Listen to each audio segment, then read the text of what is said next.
Estamos aqui na sede da Amana Key, na Granja Viana, em Cotia, aqui em São Paulo. Começamos como uma empresa de consultoria e criamos a Amana, uma empresa especializada em educação executiva. Hoje, nós temos as duas empresas integradas, de um lado consultoria, mas agora com foco muito agudo na solução de equações impossíveis, difíceis de serem resolvidas, que naturalmente exigem inovações radicais.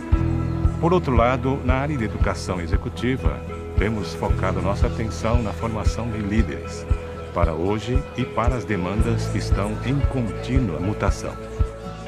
Não só trazemos o que há de mais inovador no mundo na área de gestão, estratégia e liderança, como também provocamos os próprios participantes a terem experiências muito ricas e fazem com que essa capacidade de inovar e criar soluções que não existem sejam praticadas por todos os participantes.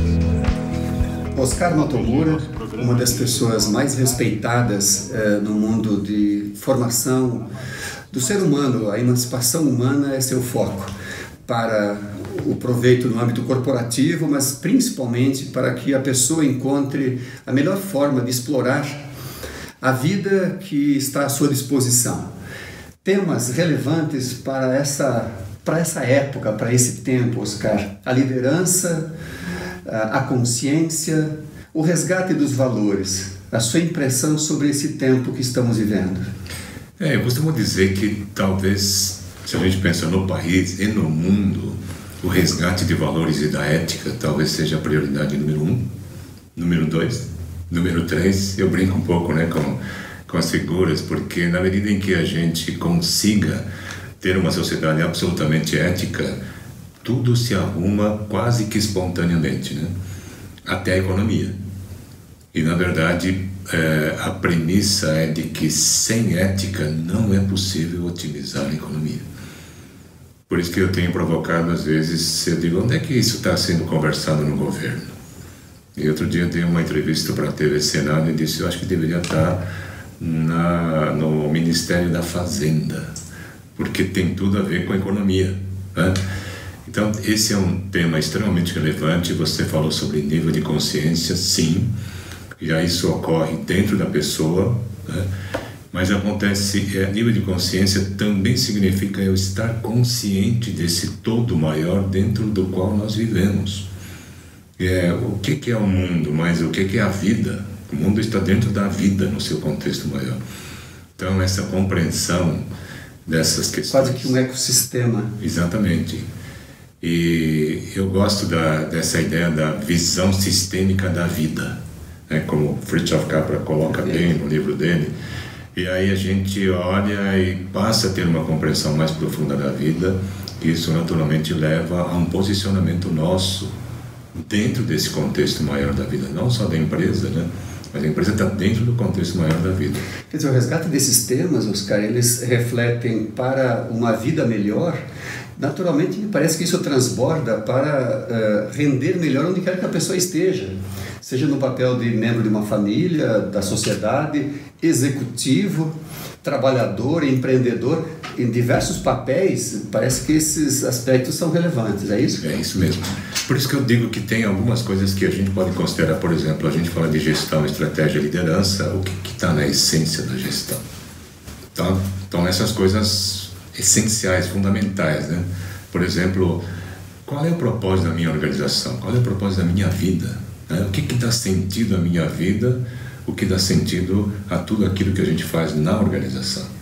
Agora, no momento em que a gente está muito consciente disso, assegura que esse propósito seja muito bem definido, e você como líder assegura que todas as pessoas tenham isso nos ossos e vivam isso no dia a dia. É impressionante, porque a organização como um todo anda naturalmente, a auto-organização, as pessoas vão achando os caminhos, a criatividade humana é liberada e os resultados são excepcionais. Há uma situação, uma curva, por espasmos, por evento, por episódio, até que não é tão difícil, uma caminhada curta, um primeiro passo, um segundo passo. Como fazer para sustentar esse modelo comportamental? Como fazer com que isso seja algo estendido para uma vida de significado? e não apenas por um episódio, por uma situação eventual onde você, por necessidade ou por dificuldade, adota quase que como tábua de salvação uma conduta mais voltada a isso, mas ela é curta, essa prática. Como fazer para estender isso? Então, a gente tem um programa intensivo, né, de 5 dias, 12 horas por dia. Agora, o que acontece nesses 5 dias? Só conversas significativas. Por exemplo? Então, é assim, o Brasil tem propósito. Qual é a contribuição que o Brasil dá para a humanidade? Como é que as organizações no Brasil precisariam estar sintonizadas com esse propósito maior? E se esse propósito não existe, a gente deveria estar ajudando a fazer com que esse propósito... Não importa o papel que a pessoa desempenhe na sociedade. Não importa se é média administração, se é alta administração, se eu sou um professor numa universidade, se eu sou um mero cidadão que está ainda em formação. Conversar sobre esses temas eleva o nosso espírito. Agora, a ideia é que esse programa de 5 dias foi desenhado para continuar. Não é para terminou o programa, acabou. E está ligado com a sua pergunta, porque na medida em que os líderes que veem o valor dessas conversas significativas, ele quer continuar a catalisar conversas significativas onde quer que ele vá. Aí não há espaço para conversas superficiais, né, vazias. Sai um pouco do modelo recompensa ou punição. É a busca de um significado para fazer as coisas. Significado. Aí, conversas significativas. E aí a evolução é contínua, hora a hora, e não para mais. Por isso que eu gosto dessa ideia de que no momento em que o nosso nível de consciência sobe, ele não desce. E aí que se a pessoa... No momento que o nível de consciência sobe, permanece? É isso? Permanece. Ele tende a ficar nesse estágio? Isso. E aí pode ser que até eu não faça nada com isso. Mas agora eu sei que eu não estou fazendo nada, embora perceba. Né? E aí que se a pessoa percebe o significado dessas coisas, ele continua no dia a dia, depois do programa, a promover conversas significativas. E todo mundo ao redor está evoluindo e a própria pessoa também. É isso que faz com que não seja episódico. Porque de vez em quando tem esse negócio, né, que a gente faz a moda que dá e passa. E vai e depois para. Eu acho que aí a continuidade é fundamental. A criação de uma cultura, de um comportamento mais voltado a esse aspecto do resgate dos valores, da ética, da moral. Eu costumo dizer que a cultura é um elo perdido da gestão. A gente não reflete muito sobre isso. E aí a coisa é interessante, a gente vê 2 empresas se fundindo e não trabalham a cultura. Fala, como é que vocês não trabalham a cultura? Vocês integram a tecnologia, integram processos, integram uma série de coisas, mas não integram a cultura. E por quê? Porque ele é abstrato.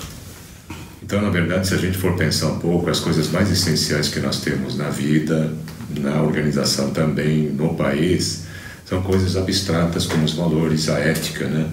O significado, para que a gente existe, o que motiva a gente? É dinheiro ou é significado? Mais uma vez, eu senti que estou contribuindo com algo importante para a vida. Integração. Nós vivemos num mundo fragmentado, né? Cada um na sua, a gente até faz guerra fiscal no país. A vida em pedacinhos, a vida dispersa. Exatamente. E cada um tocando para um lado.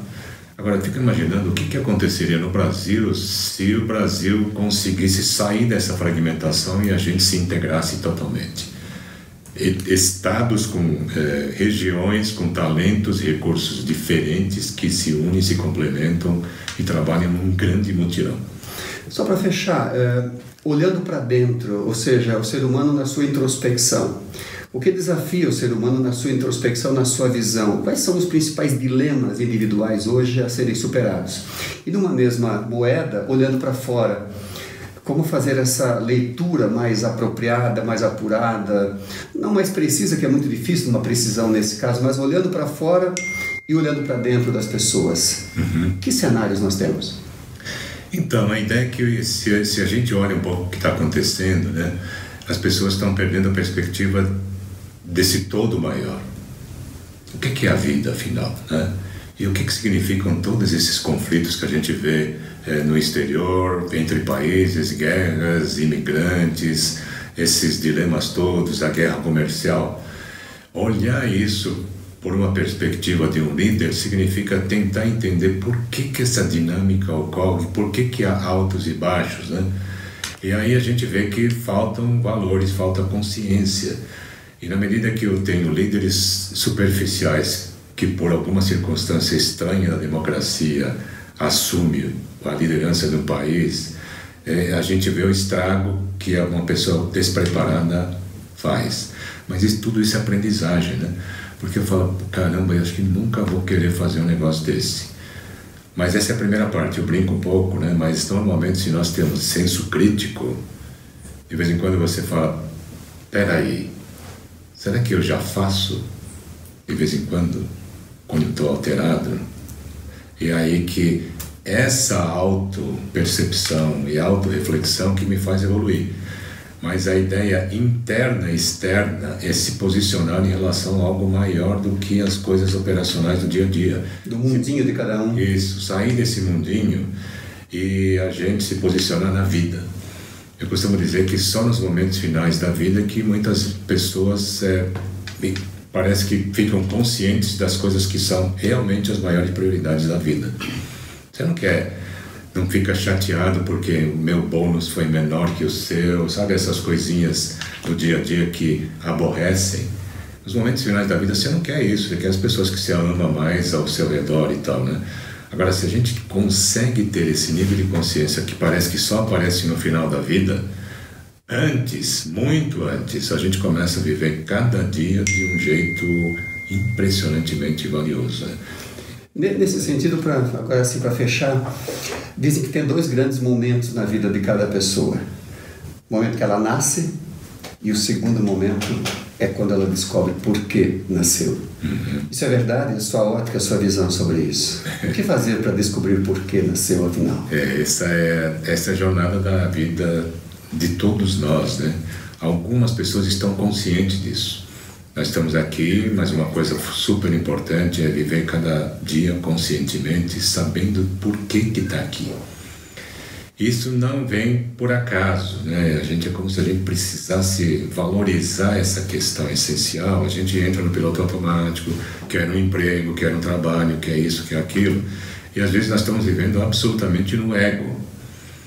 Só que a nossa essência está ansiando por outra coisa. Está ansiando por significado. Por que eu vivo e para que eu vivo? E aí eu tenho que ter cabeça filosófica e estar a fim de entrar nessas conversas, né? E são essas conversas significativas que fazem todos nós evoluirmos na vida. Mas essa é uma jornada para a vida toda, né? E é assim que a gente vai chegando lá e de repente uma hora a gente olha para trás e fica feliz de ter encontrado e ter entrado numa avenida que parece que tem tudo a ver com o significado que nós temos para a vida. E nesse processo de evolução da liderança, estaremos sempre muito focados na elevação da consciência, seja na sociedade, seja no planeta, seja na vida. A experiência de Oscar Motomura nos coloca em sintonia com nossa essência. Muito obrigado pela sua contribuição e, por certo, as pessoas que nos assistirem terão inspirações que não serão episódicas nem espasmódicas, elas serão para um bom tempo da vida e quem sabe tenhamos contribuído para essa descoberta do porquê, afinal, estamos aqui. Obrigado, Anacleto. Obrigado a você. Mais um diálogo significativo, né? Com certeza, da minha parte foi muito bom. Muito obrigado. Obrigado.